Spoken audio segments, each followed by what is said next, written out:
وزیر اعظم شہباز شریف کی زیر صدارت بلوچستان میں امن و امان سے متعلق اجلاس ہوا۔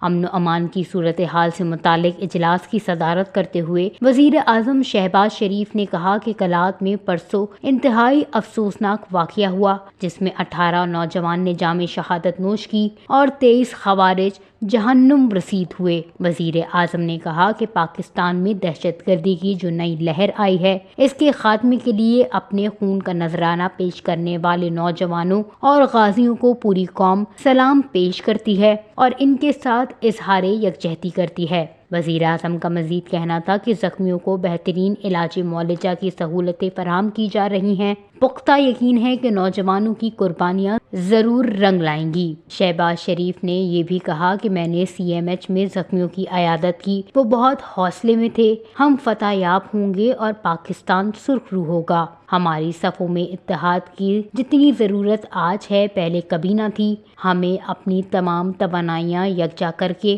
ان دہشت گردوں کا مقابلہ کرنا ہے۔ یہ تفرقے اور سیاست کا وقت نہیں ہے۔ آج قوم کو چیلنج کا سامنا ہے، اس کا مقابلہ کرنے کی ضرورت ہے۔